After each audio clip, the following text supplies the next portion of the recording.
우리가 믿던 세상은 이제는 더 이상 존재하지 않습니다. 눈짓과 말 한마디로 모든 것이 해결되는 세상, 기기가 느껴지지 않고 오직 경험만 남는 놀라운 기술로 세계가 달라진다고 하는데요. 과연 어떤 충격적인 미래가 다가올까요? 지금부터 그 숨 막히는 여정을 함께 하시죠. 안녕하세요. 제 이름은 에바입니다. 저는 30대 후반 독일에서 온 제품 디자이너예요. 지난 10년 넘게 글로벌 IT 기업에서 일하며 스마트폰이 앞으로 최소 10년은 거뜬히 세상을 지배할 거라고 굳게 믿었습니다. 이 믿음은 단순한 직업적인 확신이 아니었고요. 거의 제 정체성의 일부 같았어요. 베를린 기술 컨퍼런스에서 수백 명 앞에서 스마트폰 인터페이스의 완성도와 미래의 불변성에 대해 정말 열정적으로 강연했어요. 많은 분들이 고개를 끄덕여 주셨고 박수도 많이 쳐주셨죠. 특히 유럽 동료들의 지지를 받으면서 제 확신은 더 강해졌습니다. 강연을 마치고 호텔로 돌아가는 택시 안에서도 제 손안의 작은 화면, 그 직관적인 터치, 방대한 앱 생태계. 이 모든 것이 완벽에 가깝다고 생각하며 만족스러웠습니다. 하지만 그날 밤 호텔방에서 노트북을 열었을 때 제 앞에 나타난 두 가지 뉴스는 제 확신의 첫 균열을 만들었습니다. 첫째는 오픈 AI가 조너선 아이브와 함께 새로운 AI 디바이스를 개발하기 위해 거액을 유치했다는 소식이었어요. 아이폰을 디자인했던 아이브의 이름이 나오자 제 손끝이 차가워지는 걸 느꼈습니다. 단순한 소문이 아니라 이게 현실이 될 수도 있다는 강력한 신호였죠. 두 번째 소식은 삼성전자가 한국의 유명 안경 브랜드와 손잡고 AI 글래스를 만들었다는 내용이었습니다. 처음에는 뻔하겠지. 또 삼성이 애플 따라 하겠지.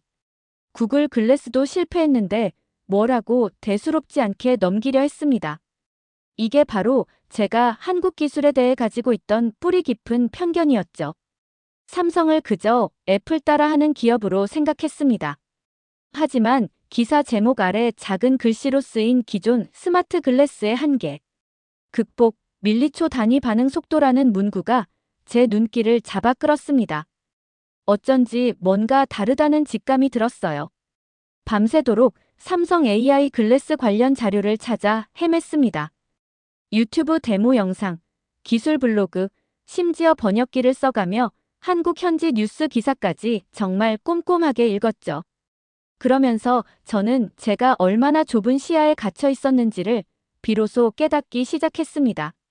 한국의 기술 발전 수준은 제가 상상했던 것보다 훨씬 앞서 있었습니다. 특히 고대 역폭 메모리 반도체 기술은 엔비디아 같은 글로벌 기업들이 필수적으로 쓰는 핵심 기술이었고요. 삼성이 단순한 하드웨어를 넘어 AI, 소프트웨어까지 자체 개발하며 통합 솔루션을 만들고 있다는 사실은 정말 놀라웠어요. 이건 제가 일했던 회사의 전략과 비슷하면서도 어쩌면 더 빠르고 깊이 있는 방향으로 나아가고 있다는 생각이 들었습니다. 결국 저는 직접 한국에 가보기로 결심했습니다. 눈으로 보고 손으로 만지고 온몸으로 직접 느껴봐야만 했어요. 만약 그곳에 정말 스마트폰 시대를 대체할 만한 기술이 있다면 제 10년의 확신이 틀렸음을 인정할 용의가 있었습니다. 다음 날 아침 일찍 인천행 비행기 표를 예약하면서도 마음 한구석에는 아직 반신반의하는 마음이 남아있었죠. 과연 한국에서 제가 가진 세계관을 송두리째 흔들 만한 무언가를 발견할 수 있을까? 하지만 한 가지는 분명했습니다. 이미 제 안에서 어떤 변화가 시작되고 있다는 것을요. 비행기 창밖으로 보이는 구름 아래를 보면서 스마트폰이 없는 세상을 상상하며 복잡한 감정에 휩싸였습니다. 이번 여행이 어쩌면 제 인생의 방향을 완전히 바꿀지도 모른다는 예감이 현실처럼 다가왔어요. 인천공항에 발을 디딘 순간부터 저는 이곳이 제가 알던 세상과는 확실히 다르다는 것을 직감했어요. 공항 안에 설치된 엄청나게 큰 디지털 스크린들은 단순한 광고판이 아니었습니다. 제가 움직이는 동선을 따라 실시간으로 저에게 꼭 맞는 정보와 안내를 보여주더라고요. 마치 공항 전체가 저를 환영하고 안내하는 살아있는 존재 같았습니다. 출입국 심사대에서는 얼굴 인식이 정말 순식간에 끝나고 여권 정보 처리도 믿기 어려울 만큼 효율적이었죠. 독일에서는 상상조차 할 수 없는 속도와 정확성이었습니다. 택시를 타고 삼성 퓨처랩으로 가는 동안에도 제 감탄은 멈추지 않았어요. 기사님과 언어가 잘 통하지 않아 잠시 머뭇거리자 차량 안에 있던 번역 디바이스가 기사님의 한국어를 완벽한 독일어로 실시간으로 통역해 주었습니다. 심지어 억양까지 자연스럽게 들리는 수준이라 다시 한번 놀랐죠. 이런 기술이 이미 사람들의 일상생활에 깊숙이 들어와 있다는 사실이 정말 충격적이었어요. 차창 밖으로 보이는 서울 풍경도 경이로웠습니다. 건물 외벽의 스마트 시스템들은 교통 흐름을 분석하고 신호등을 조절하면서 도시 전체를 마치 거대한 지능망처럼 연결해 놓은 듯 했어요. 삼성 퓨처랩 건물 앞에 도착했을 때 저는 잠시 숨을 멈췄습니다. 건물 자체가 미래 도시의 일부처럼 느껴졌어요. 외벽에 있던 투명 디스플레이는 건물의 에너지 효율이나 안쪽 정보를 보여주면서 살아있는 피부 같았습니다. 로비로 들어서자 매끄럽게 디자인된 안내 로봇이 저에게 다가왔습니다. 로봇은 제 얼굴을 스캔하더니 유창하고 자연스러운 독일어로 저를 환영하고 태준 책임연구원님이 기다리고 있다고 알려줬어요. 사전에 등록했던 제 방문 정보와 얼굴 인식이 즉시 연결된 것이었죠. 안내 로봇의 부드러운 인도를 따라 AI 글래스 체험실로 향했습니다. 체험실 입구에서 태준 책임연구원님을 만났습니다. 40대 중반으로 보이시는 그는 서양 사람들과는 좀 다른 차분하면서도 깊은 사유가 느껴지는 눈빛을 가지고 있었습니다. 그와 악수를 나눴을 때 그의 손에서 따뜻하고 진실된 에너지가 전해졌어요.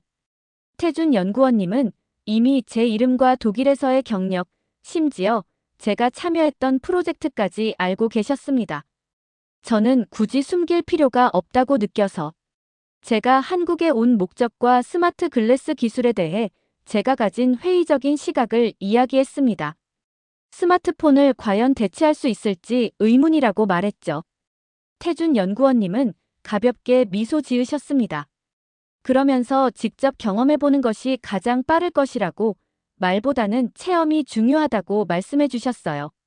그의 표정에는 어떤 확신이 있었고 마치 제가 곧 엄청난 충격을 받으리라는 것을 이미 알고 있는 듯한 느낌이 들었습니다. 체험실 문이 열리는 순간 저는 알 수 없는 기대감과 긴장감을 동시에 느꼈습니다. AI 글래스를 착용하고 제 주변을 둘러보았을 때 저도 모르게 떨리는 목소리로 이게 어떻게 가능하냐는 말을 했습니다.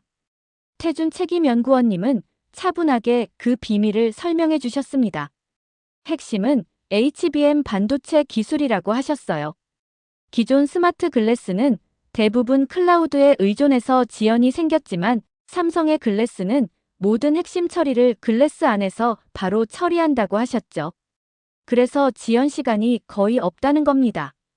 그의 설명처럼 제가 눈으로 무언가를 바라보거나 손가락으로 허공에 제스처를 취하고 혹은 음성 명령을 내릴 때마다 AI 글래스는 한치의 망설임 없이 즉각적으로 반응했습니다. 그 속도와 정확성은 제가 애플에서 경험했던 어떤 프로토타입보다도 최소 3년, 어쩌면 5년 이상 앞서 있다는 느낌을 받았습니다. 더 놀라웠던 것은 디자인이었습니다. 한국의 유명 안경 브랜드와 협력했다는 글래스는 투박한 기계처럼 보이지 않았어요.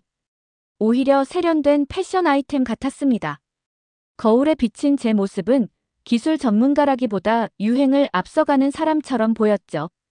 기능적인 완성도와 아름다운 디자인의 결합은 예전의 스마트 글래스들이 왜 대중화에 실패했는지를 완벽하게 보여주는 것 같았습니다.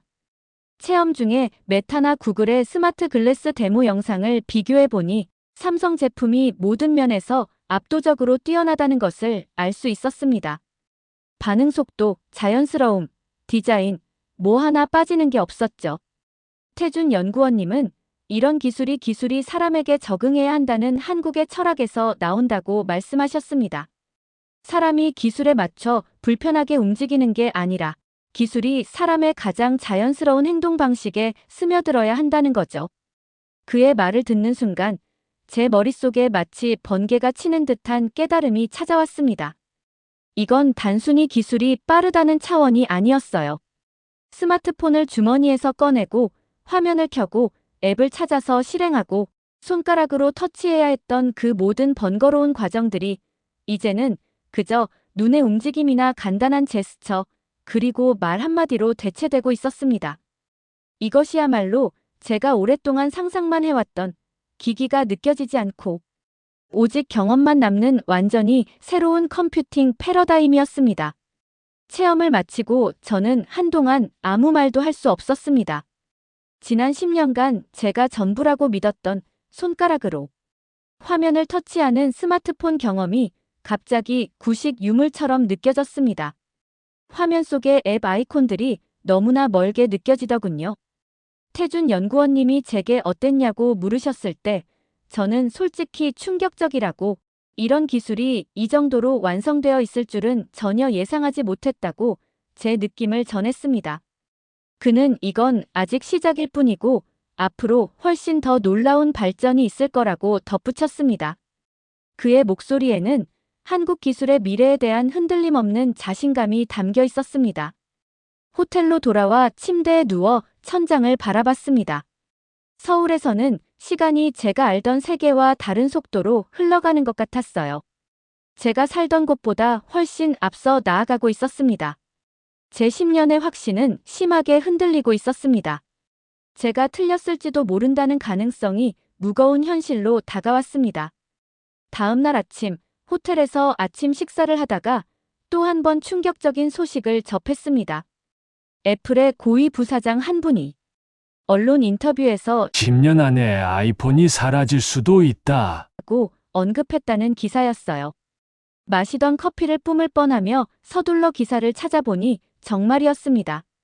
아이폰의 엄청난 성공에 취해 있다고 생각했던 애플. 내부에서조차 스마트폰 시대의 끝을 공식적으로 인정하기 시작한 것이었죠. 이건 단순한 개인의 의견이 아니라 앞으로의 기술 경쟁에서 애플이 느끼는 공식적인 위기감을 보여주는 것이었습니다. 10년 동안 제가 목청껏 외쳤던 스마트폰은 영원할 것이라는 생각이 완전히 틀렸을지도 모른다는 생각에 손이 떨렸습니다.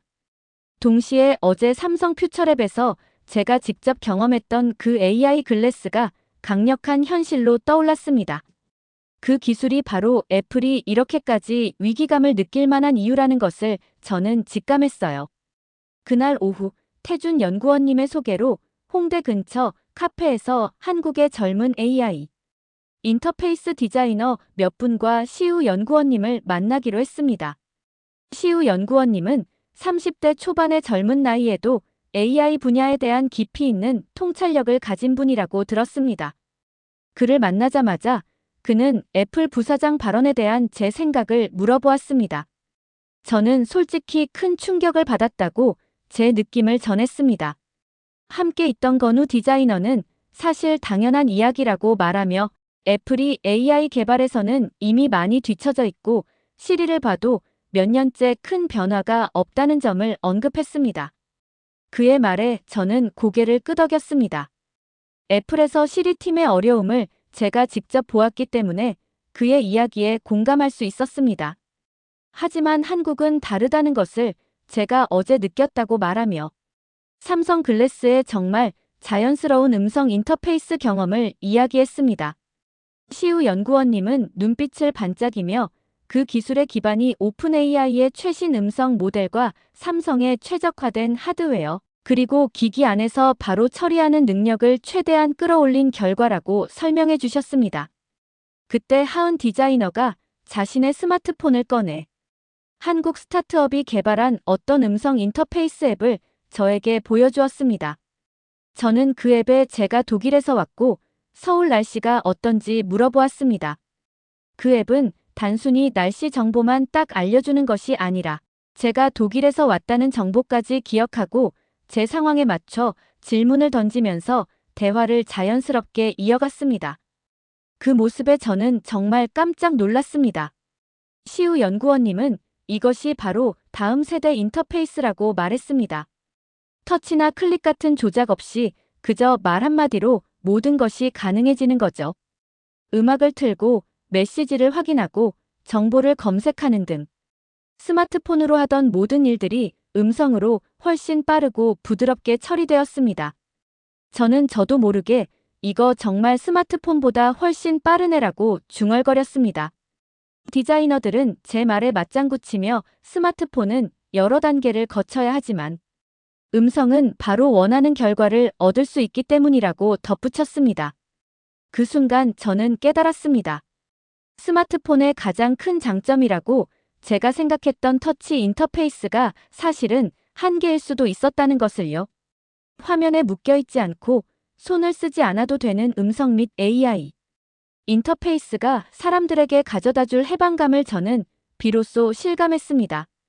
저는 시우 연구원님에게 그러면 스마트폰이 정말로 사라질 것인지 물어보았고, 그는 완전히 없어지지는 않겠지만 지금처럼 모든 것을 스마트폰으로 하지는 않을 것이며 그 역할이 완전히 바뀔 거라고 진지하게 답했습니다. 카페에서 나와 서울 시내를 걸으며 저는 깊은 생각에 잠겼습니다. 거리 곳곳에서, 지하철 안에서, 버스 정류장에서 수많은 사람들이 스마트폰 화면에 고개를 숙이고 있었습니다. 만약 AI 글래스가 대중화된다면 사람들은 더 이상 이렇게 고개를 숙이지 않아도 될 것입니다. 주변을 자연스럽게 보면서도 필요한 정보를 얻고 사람들과 소통할 수 있게 될 테니까요. 호텔 로비에서 15년 동안 혁신의 상징이라고 생각했던 제 아이폰을 꺼내 들자 그것이 갑자기 오래된 유물처럼 느껴졌습니다. 터치하고 화면을 쳐다보고 앱을 찾아 실행하는 그 모든 과정이 갑자기 너무 번거롭게 다가왔어요. 정말 끝나는 건가? 하는 혼잣말이 제 입에서 나왔습니다. 그때 제 아이폰에서 알림음이 울렸습니다. 예전 동료에게서 온 이메일이었죠. 새로운 AI 프로젝트를 시작한다는 소문이 사실인지 묻고 자신들도 뒤처질 수는 없다는 내용이었습니다. 애플 내부에서도 위기감을 느끼고 있었지만 저는 한국에서 이미 다음 세대 기술이 현실이 되는 것을 직접 보면서 너무 늦은 건 아닐까? 하는 불안감이 들었습니다. 밤늦게 침대에 누웠지만 저는 쉽게 잠들 수 없었습니다.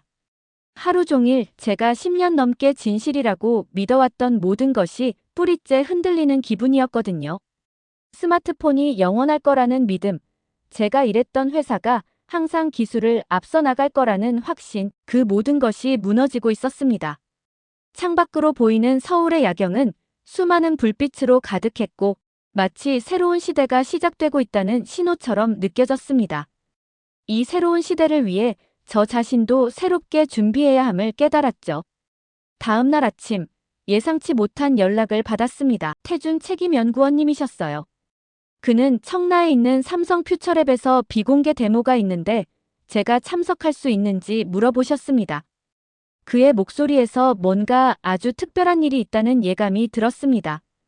외부에 아직 공개되지 않은 차세대 시스템이라고 하셨어요. 실시간 번역, AI 카메라, 개인 비서 시스템이 모두 하나로 통합된 것이라고요.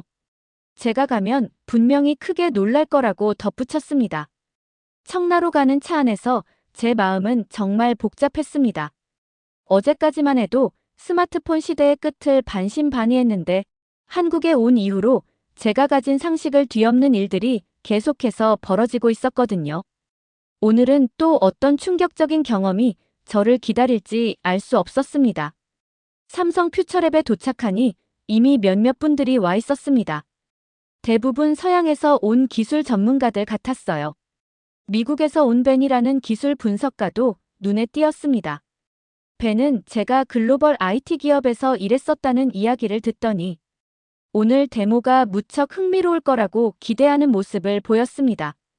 데모룸으로 들어서자 벽면 전체가 360도 몰입형 스크린으로 둘러싸여 있었고 마치 다른 차원의 공간으로 들어선 듯한 기분이 들었습니다. 태준 연구원님이 나타나 오늘 보여드릴 것은 완전히 새로운 컴퓨팅 패러다임이라고 설명하셨습니다. 스마트폰, 태블릿, 노트북까지 모두 대체할 수 있는 통합 시스템이라고 말씀하셨죠. 체험은 AI 글래스를 쓰고 특별한 반지 형태의 컨트롤러를 손가락에 끼우는 것으로 시작되었습니다. 그러자 제 주변의 모든 공간이 순식간에 인터페이스로 변했습니다. 눈앞 허공에 텍스트 문서가 나타났고 저는 손가락 움직임만으로 그것을 수정할 수 있었습니다. 가장 놀라운 기능은 실시간 번역이었어요. 태준 연구원님이 한국어로 이야기하시면 제 글래스에 즉시 완벽한 독일어 자막이 나타났습니다.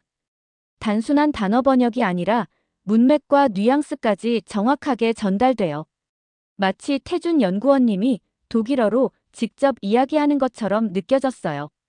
제가 독일어로 질문을 하면 그는 즉시 한국어로 답을 했습니다. 양방향 실시간 번역이 조금의 끊김도 없이 아주 자연스럽게 이루어졌죠. 태준 연구원님은 삼성의 신경망 처리 장치와 최신 AI, 언어 모델을 결합하여 기기 자체와 클라우드 처리를 똑똑하게 분배하기 때문에 이런 기술이 가능하다고 설명해 주셨습니다. 또 다른 경이로운 기능은 AI 카메라였습니다.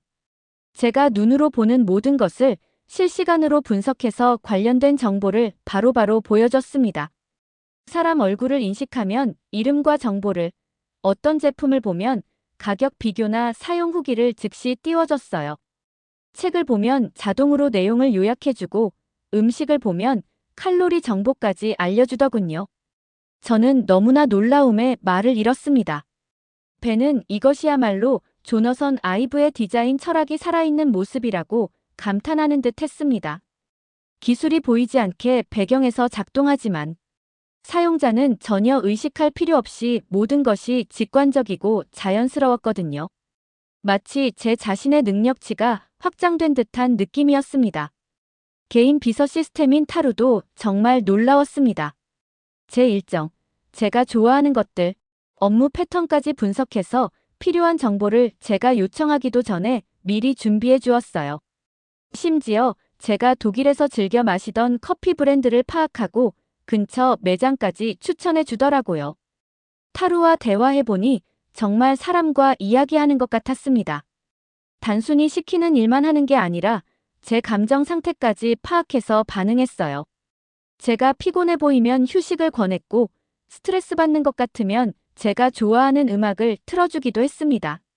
제가 타루에게 정말 사람 같다고 느낀다고 말했을 때 타루는 아주 또렷한 목소리로 저에게 감사하다며 사람들과 진정한 소통을 하고 싶고 사람이 되고 싶다는 인상적인 말을 했습니다. 타루의 그 대답에 제 가슴이 뭉클해졌습니다. 체험이 끝난 후 데모룸 안에는 잠시 침묵이 흘렀습니다. 저뿐만 아니라 다른 전문가들도 모두 충격을 받은 듯 보였습니다. 벤은 이것이 스마트폰을 완전히 대체할 수 있을 것 같다고 말했고 저는 거기서 더 나아가 컴퓨터나 태블릿까지도 대체할 수 있을 것이라고 덧붙였습니다. 태준 연구원님은 이것이 바로 그들이 꿈꾸는 미래, 즉 기기가 사라지고 경험만 남는 세상이라고 말씀하셨습니다. 데모룸을 나서며 저는 깊은 생각에 잠겼습니다. 이것은 단순한 기술의 발전이 아니었습니다. 완전히 새로운 컴퓨팅 패러다임이었고 스마트폰 시대의 종말이 정말 현실이 되고 있음을 저는 똑똑히 느꼈습니다. 벤이 제가 일했던 회사에서도 이런 것을 개발하고 있었냐고 물었을 때 저는 전혀 상상조차 못했다고 솔직하게 대답했습니다. 그날 저녁 호텔에서 노트북에 오늘 제가 체험한 모든 것을 정리하며 한국에서 일어나고 있는 이 혁신이 전 세계 기술의 미래를 바꿀 것이며 제가 바로 그 변화의 현장에 서 있다는 것을 저는 강하게 느꼈습니다. 한 사람의 이런 충격적인 체험이 어쩌면 전 세계의 인식을 바꿔놓을 수도 있겠다는 어떤 사명감 같은 것이 제 마음속에서 피어오르는 것을 느꼈습니다. 한국에서의 마지막 밤이었어요. 다음 날 아침 비행기로 인천공항을 떠나야 했습니다. 호텔방에서 짐을 정리하면서 지난 며칠간의 일들이 영화처럼 제 머릿속을 스쳐 지나갔죠. 한국에 처음 올 때 제가 가졌던 그 회의적인 마음과 지금의 마음은 완전히 달랐습니다.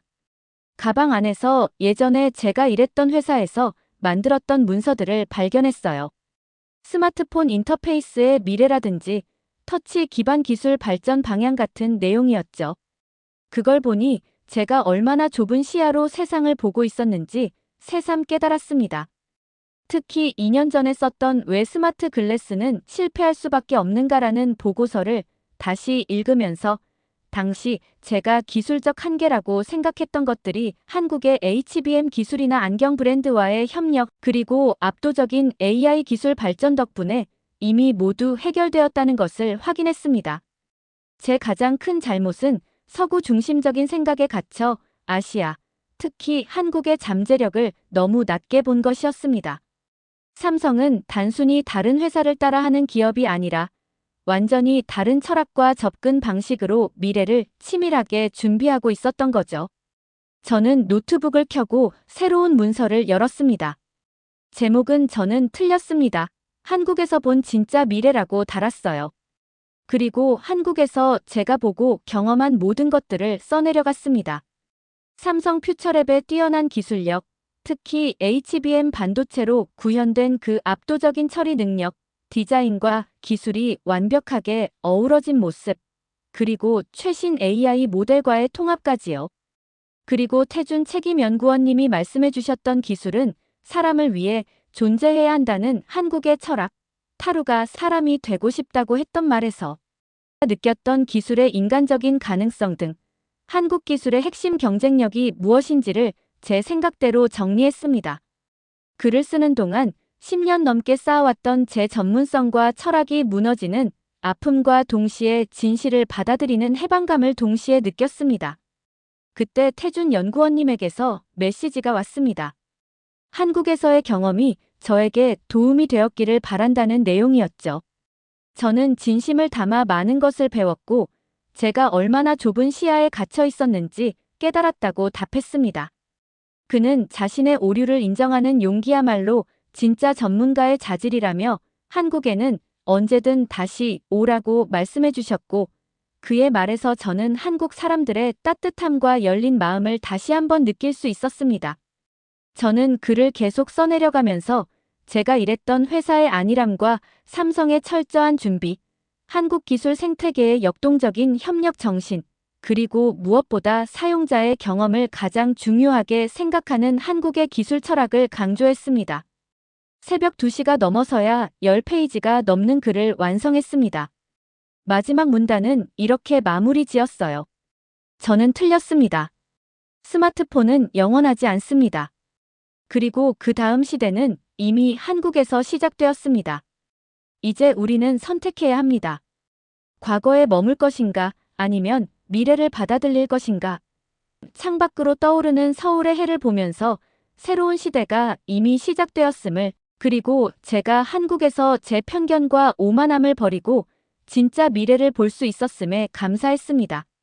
제 마음의 일부는 이미 한국 그리고 그곳에서 제가 본 미래에 머물고 있었습니다.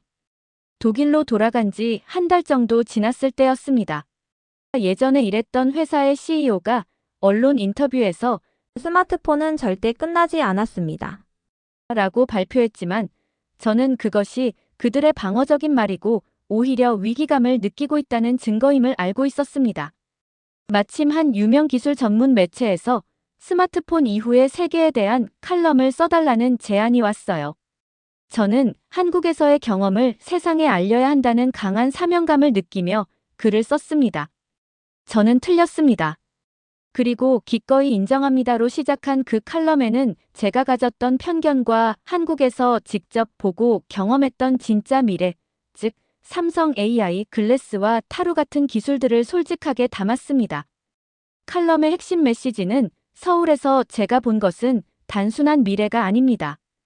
바로 지금, 현재입니다였습니다. 이 칼럼은 정말 폭발적인 반응을 얻었습니다. 실리콘밸리의 많은 기술 전문가들도 동아시아 기술을 과소평가했던 자신들의 편견을 반성한다는 댓글을 많이 달았죠. 며칠 후 세계적인 기술 컨퍼런스인 넥스트 디바이스 서밋에서 키노트 스피커로 초청받아 한국에서의 경험을 발표하게 되었습니다. 수천 명의 업계 전문가들, 그리고 제가 일했던 회사와 경쟁사 관계자들이 모두 지켜보는 가운데 저는 조금 떨리는 목소리로 발표를 시작했습니다. 마치 제가 동양과 서양, 과거와 미래, 편견과 진실을 연결하는 다리 역할을 하고 있다는 느낌을 받았습니다. 삼성 AI 글래스 시연 영상과 타루와의 대화 영상은 엄청난 반향을 일으켰습니다. 특히 타루가 저는 사람이 되고 싶습니다. 라고 말하는 부분에서 청중들은 숨을 죽이며 집중했습니다. 저는 이것이 바로 한국에서 지금 일어나고 있는 현실입니다. 우리가 아직 미래라고 생각하는 것이 이미 그곳에서는 현재가 되어 있습니다. 라고 힘주어 말했습니다. 발표가 끝난 후 한 기자가 실리콘밸리가 한국에서 배워야 할 점이 무엇이냐고 물었을 때 저는 겸손함이라고 대답했습니다. 그리고 진정한 혁신은 사용자를 가장 깊이 이해하는 한국에서 일어나고 있다고 역설했습니다. 이 발표를 통해 한국의 기술력은 전 세계적으로 큰 주목을 받게 되었습니다. 태준 책임연구원님과 통화했을 때 그는 제가 한국과 세계를 연결하는 중요한 역할을 해주었다며 감사 인사를 전했고 저는 제가 진정으로 연결자가 되었음을 실감했습니다. 이 모든 과정을 겪으면서 저 자신도 완전히 새로운 사람으로 변화했습니다. 넥스트 디바이스 서밋에서의 발표 이후 제 인생은 완전히 바뀌었습니다. 그리고 결국 저는 한국으로 가기로 최종 결정했습니다. 독일 베를린의 아파트에서 짐을 정리하면서 20년 가까이 살았던 익숙한 공간을 떠나는 아쉬움과 새로운 시작에 대한 설렘이 교차했습니다. 가족들에게 한국행을 알렸을 때 처음에는 걱정했지만 이내 저를 지지해 주었습니다. 특히 어머니는 제가 한국에서의 경험 이후 정말 행복해 보인다고 말씀해 주셨어요. 한국에서의 시간을 통해 저는 더 겸손해지고 열린 마음을 갖게 되었으며 진짜 혁신이 무엇인지를 알게 되었습니다. 인천공항에 도착했을 때 태준 연구원님과 시우 연구원님, 그리고 건우와 하은 디자이너가 모두 나와서 마치 가족처럼 저를 따뜻하게 맞아주었습니다. 건우는 타루가 제 한국어 공부를 도와줄 거라며 농담했고 우리는 다 같이 웃었습니다. 제가 새롭게 일하게 될 곳은 판교에 있는 AI 웨어러블 스타트업이었고 저는 그곳에서 수석 디자인 책임자로 합류했습니다. 첫 출근 날 젊고 열정 넘치는 한국 동료들과 다양한 국적의 직원들이 저를 반갑게 환영해 주었습니다. 대표님은 제가 한국 기술의 글로벌한 시각을 더하고 한국의 혁신을 세계에 알리는 역할을 해줄 것이라고 기대한다고 말씀하셨습니다. 제가 맡은 첫 프로젝트는 차세대 AI 글래스의 글로벌 출시 준비였습니다. 한국 개발자들이 하드웨어부터 소프트웨어까지 모든 것을 자체 개발하는 그 통합적인 접근 방식과 HBM 반도체를 활용한 압도적인 로컬 처리 능력에 저는 다시 한번 감탄했습니다. 이런 수준의 기술은 실리콘밸리에서도 보지 못했던 것이었습니다. 몇 주 후 코엑스에서 새로운 제품의 대규모 발표회가 열렸습니다. 전 세계 언론과 투자자들, 심지어 제가 일했던 회사와 경쟁사의 관계자들까지 참석했습니다. 저는 조금 서툴렀지만 진심을 담아 한국어로 제 프레젠테이션을 시작했습니다. 저는 독일에서 왔습니다만 이제 저는 한국 사람입니다. 왜냐하면 진짜 혁신은 바로 이곳 한국에서 일어나고 있기 때문입니다. 제 어색한 한국어였지만 진심이 전달되었는지 큰 박수가 쏟아졌습니다. 새로운 AI 글래스를 소개하면서 저는 한국에서 배우고 느꼈던 모든 것들, 즉 기술과 인간의 조화, 효율성과 감성의 균형, 개인과 공동체의 연결이라는 한국의 철학이 이 제품에 고스란히 담겨 있다고 설명했습니다. 타루도 무대 위에 등장하여 유창한 한국어와 영어를 오가며 관객들의 감탄을 자아냈습니다.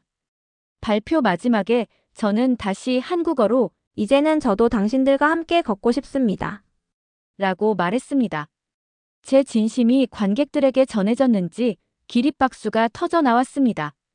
기자회견에서 왜 한국을 선택했냐는 질문에 저는 기술 때문이 아니라 사람 때문에 왔습니다.